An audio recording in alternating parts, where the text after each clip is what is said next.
Side booster ignition. 6, 5, 4, 3, 2, 1.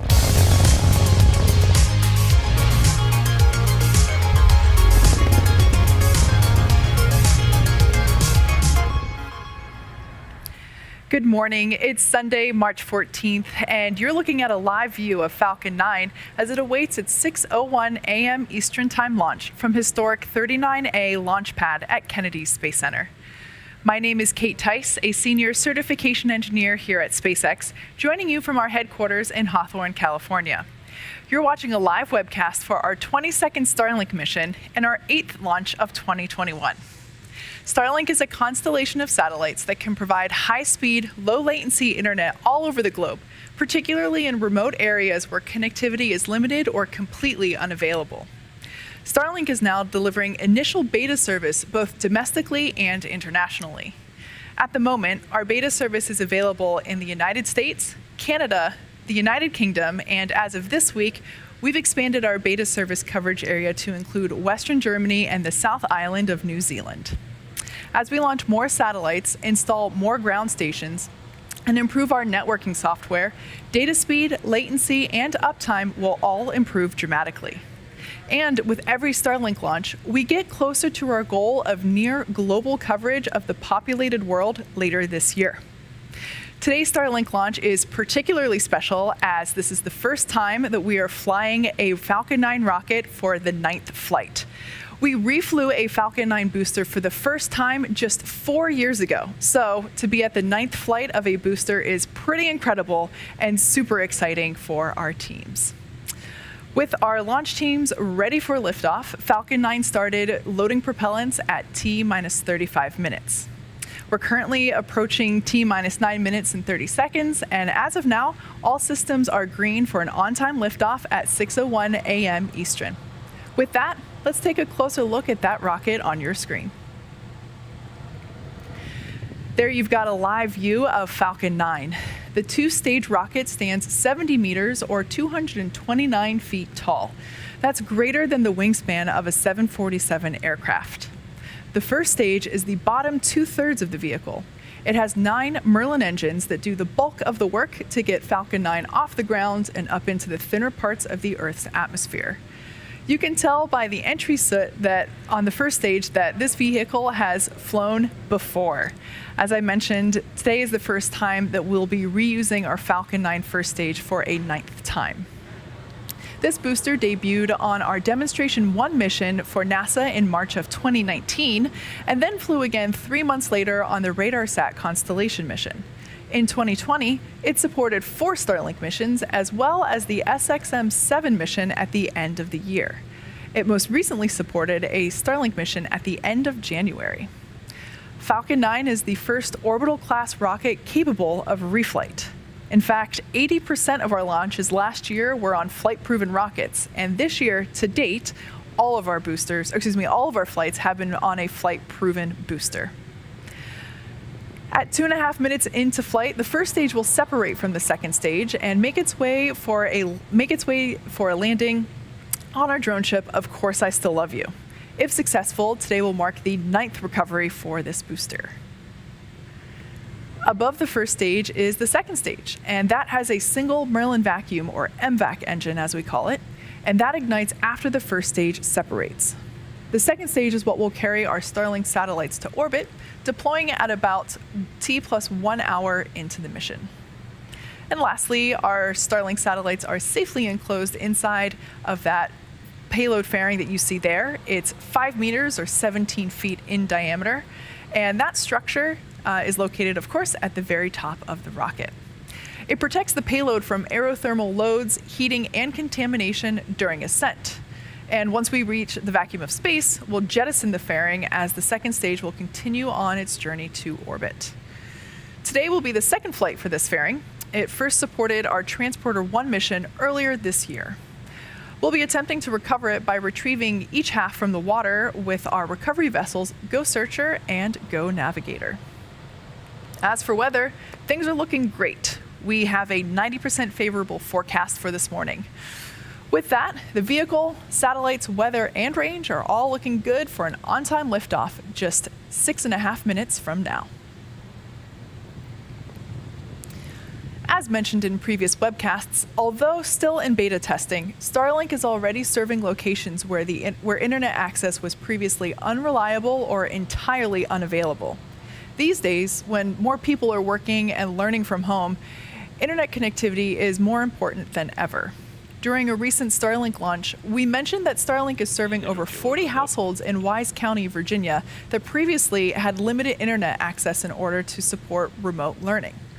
A couple days ago, North Carolina announced that it's providing some students in 2 counties with Starlink access to support remote learning as well.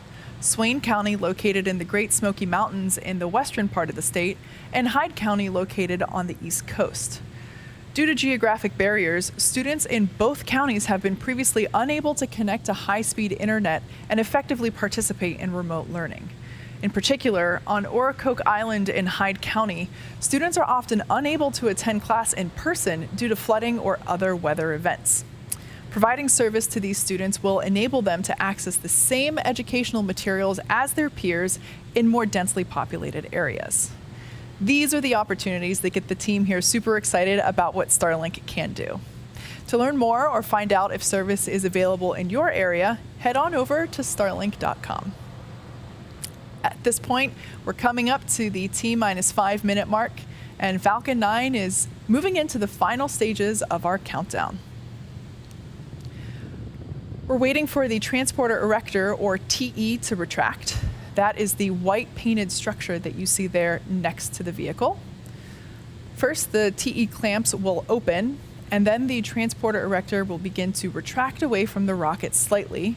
And at T0, hydraulics will pull the TE further away from Falcon 9 as it lifts off. That TE retraction will begin with the clamp arms beginning to open. That takes about 15 seconds for them to fully open. And then about 30 seconds later, we'll see the strong back retract. And that takes about 25 seconds for it to retract just a couple degrees away from the vehicle. The TE provides liquids, gases, electrical connections to the second stage. There we can see those clamps beginning to release. The TE provides liquids, gases, electrical connections to the second stage, as well as air conditioning to the payload fairing. And if you listen closely, you might be able to hear the hiss and pop of pressure venting from the rocket and plumbing in the TE. The first and second stages are nearly fully loaded with 1 million pounds of kerosene fuel and liquid oxygen. Super chilled liquid oxygen is our propellant oxidizer, and it's that super chilled LOX that is creating the white clouds that you see around the vehicle. That occurs when the super chilled liquid oxygen turns into its gaseous state when it's exposed to the warmer ambient air around the vehicle. The first stage will be completing its prop loading here in just a couple of seconds at T-3 minutes. And second stage wraps up its prop loading at T-2 minutes. Go bleed verification. Once we finish loading liquid oxygen at T-2 minutes, the last major event in the countdown comes at T-1 minute. Stage 1 LOX load closed out. And there we heard confirmation that stage 1 has completed its LOX load. So now second stage will continue that prop load. Like I was just saying, the final countdown we're progressing through. At T-1 minute will be the final major milestone that we'll hear called out. You'll hear us say Falcon 9 is in startup. That's when the rocket's flight computers take control. Those flight computers will then light the Merlin engines at about T-2 seconds, and then liftoff will be commanded at T0. So we actually ignite those 9 Merlin engines 2 seconds prior to liftoff. The Starlink payload continues to be healthy. The Falcon 9 team is tracking no issues on the rocket. Weather continues to look great, and the range remains green for launch. Stage 2 LOX load is complete. All right, and there we heard the call out that stage 2 LOX load is complete. So at this point, the vehicle is fully loaded.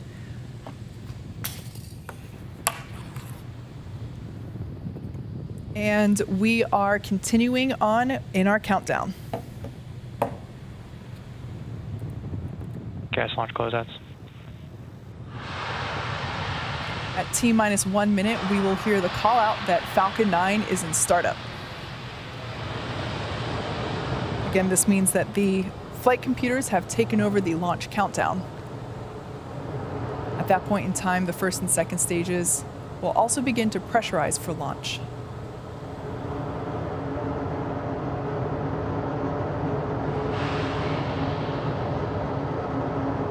Falcon 9's in startup. All right, there we heard it. The onboard flight computers have taken over the launch countdown as Falcon 9 is now in startup.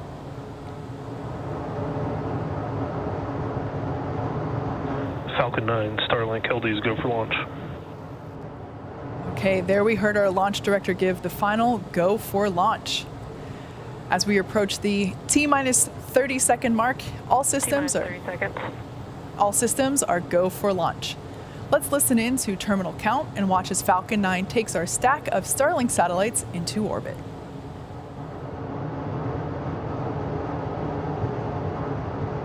T-minus 15 seconds. Falcon 9's configured for flight. 10, 9, 8, 7, 6, 5, 4, 3, 2, 1, 0. Ignition and liftoff.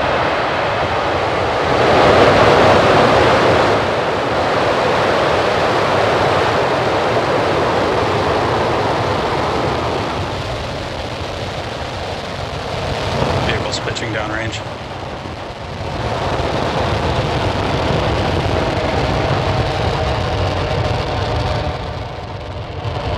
Stage 1 propulsion's nominal.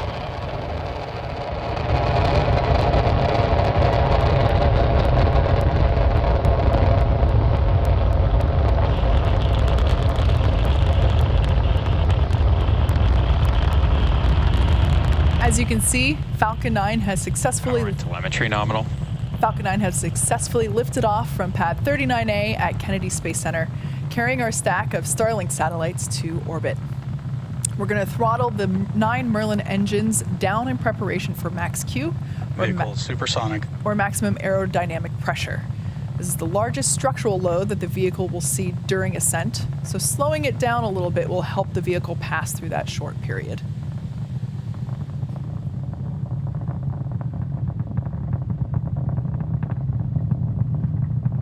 Max Q. And there we heard the call out for max Q. Now, in about a minute, we're going to have 3 events happen in quick succession, back to back. The first one is main engine cutoff, or MECO. This is where all 9 of those M1D engines are going to shut off, and that'll help slow the vehicle down in preparation for the second event, stage separation. As the name would suggest, this is when the first and second stages will separate from each other. The first stage will start its way back to Earth. Back's chilling in. We heard the chill-in. We're flowing some super chilled liquid oxygen into the turbo pumps on that second stage engine. The first stage, after stage separation, will make its way back to Earth. Second stage will continue its journey with the third event, SES-1, or Second Engine Start 1. This is where MVAC will light up and begin to propel second stage along with the Starlink satellites into orbit. And main engine cutoff will be coming up in 10 seconds. Everything continues to look nominal there with that vehicle trajectory.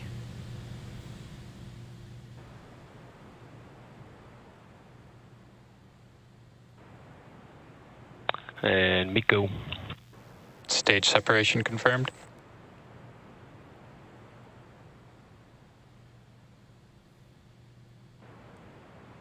All right, and there on your screen, Back ignition and throttle up complete. as the MVAC nozzle begins to develop that bright glow, we can see that all 3 events, like I said, quick succession. On the left-hand side of your screen, we have the first stage. In the background behind the first stage, I absolutely love this view. We got some night lights of the Space Coast behind it. The first stage is actually... Fairing separation confirmed. There we heard the call out for fairing SEP, and we can see that stack of Starlink satellites there. Great views. Everything looks nominal there with our second stage. As it heads towards its targeted drop-off orbit, first stage is going to execute 2 burns in order to make its way back to Earth. If you look closely, you can still see the night lights of the Space Coast there in the upper left corner. The first of the 2 burns that first stage will execute is the entry burn, where 3 of the M1D engines will reignite. This will help to slow the stage down as it re-enters the upper part of the Earth's atmosphere. The second burn is the landing burn. This is a single engine burn that brings the vehicle speed Signal, Bermuda. that brings the speed down rapidly in order to land on the drone ship. So there are both shots that we have on screen are actually both of the second stage. We can see the large plume on the left-hand side. Everything continues to look nominal. So there we can see that second stage vacuum engine. This engine will power the second stage to its targeted orbit. What you can't see on screen is the other end of the second stage, where the 60 Starlink satellites are stacked and awaiting deployment later on in our mission this morning. Starlink satellites operate over 60 times closer to the Earth than traditional satellites, resulting in much lower latency. For those of you that might not be familiar, latency is the time that it takes to send data from one point to the next. So in this context, it's the time it takes to send data. Second stage is following a nominal trajectory. Good call out there for nominal trajectory for second stage.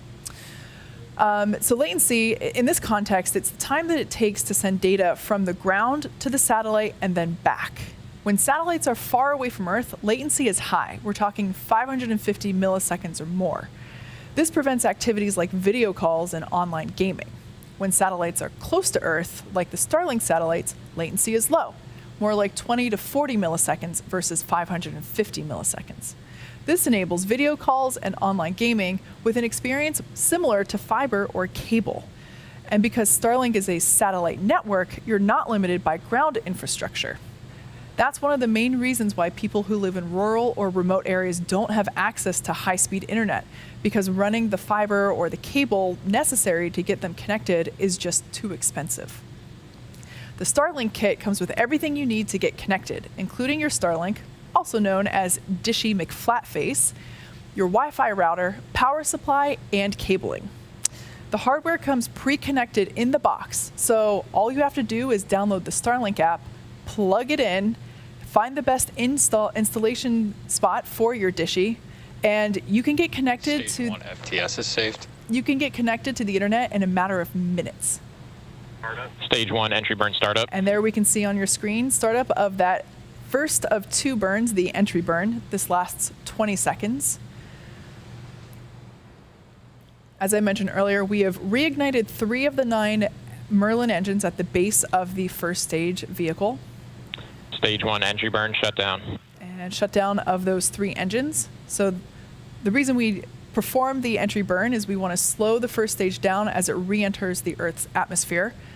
As you can tell by the energy there on the grid fins, we can see that it's going pretty fast, and we want to slow the velocity down as it re-enters the atmosphere. Second stage is on a nominal trajectory. Heard the call out there that second stage is on a nominal trajectory.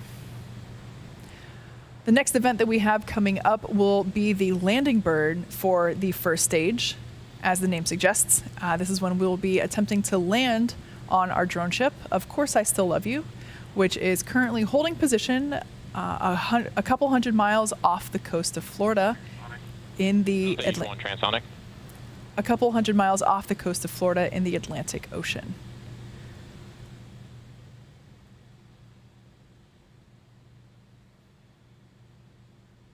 Everything continuing to look good with the second stage and our Starlink satellites. Also signal stage 1, Cape Canaveral expected.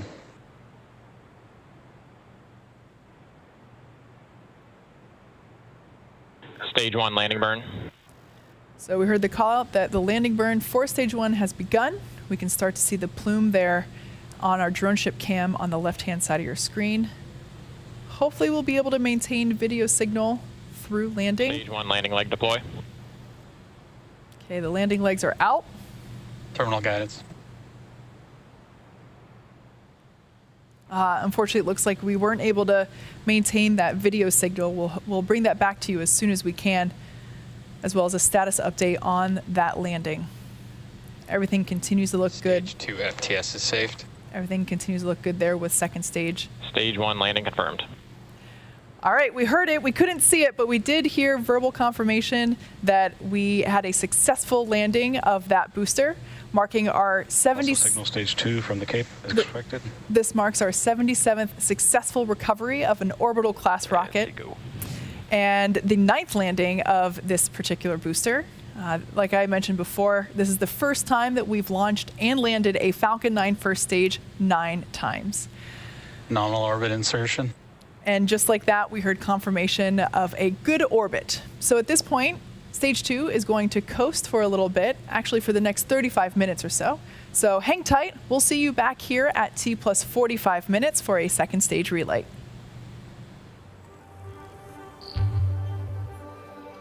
Acquisition of signal, Newfoundland.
Also signal Bermuda expected.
Also signal Newfoundland expected.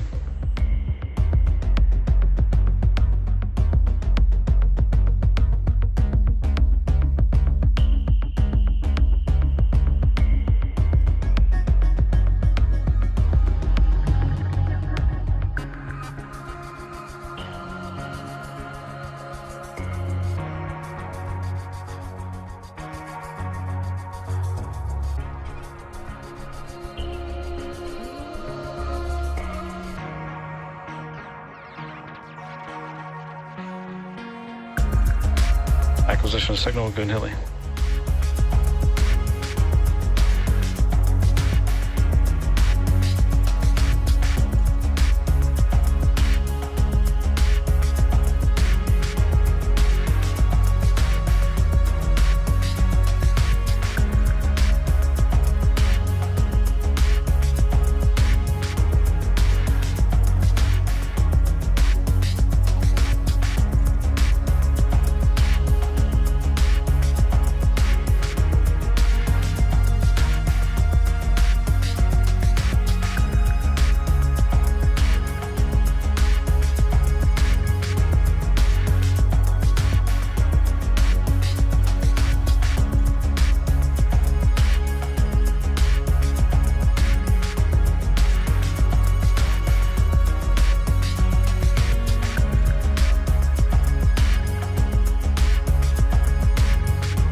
Also signal Lagoon Hilly expected.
Acquisition signal, Diego Garcia.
Welcome back to our live coverage for this Starlink mission.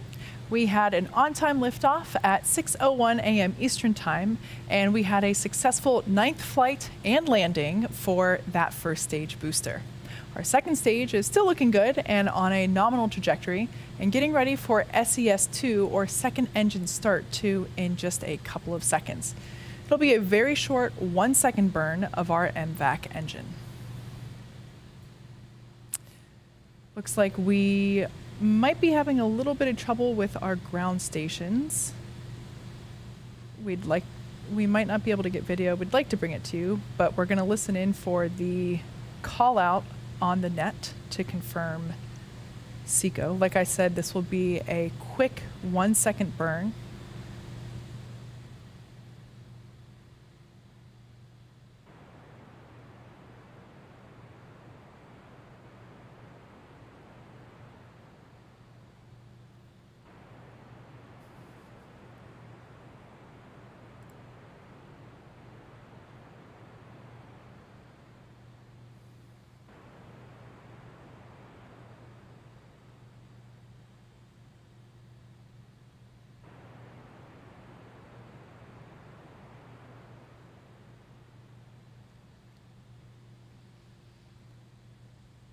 Data looks nominal for second stage there.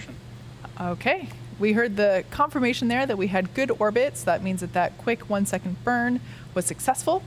We have another coast phase before we deploy this next batch of Starlink satellites into orbit.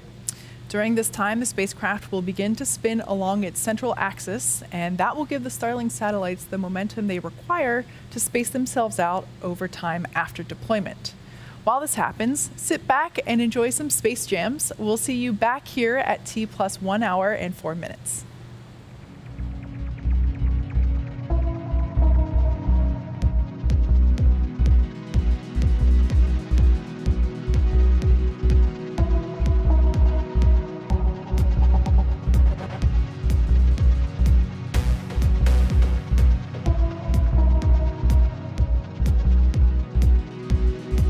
Lost the signal, Diego Garcia. Expected.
Acquisition of signal in Tasmania.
Welcome back once again to our live coverage.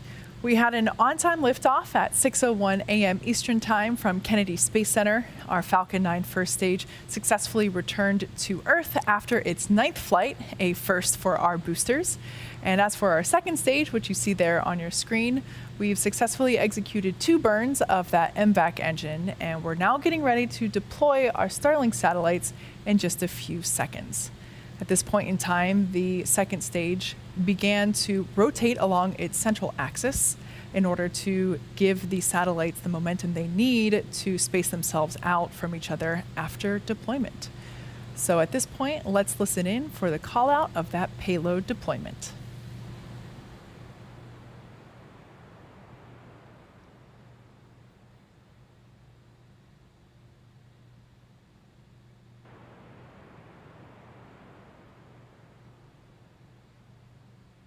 Starlink deploy confirmed. And there you can see on your screen the tension rod being released, and the Starlink satellites are slowly separating away from the second stage.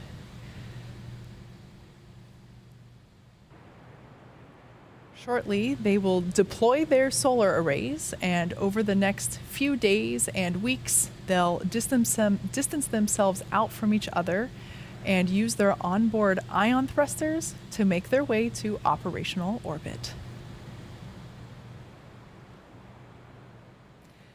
And with that, we'll be bringing our webcast to a close. Thank you to the Range and FAA for supporting this mission. And to all our viewers, happy Pi Day, and thanks for joining us.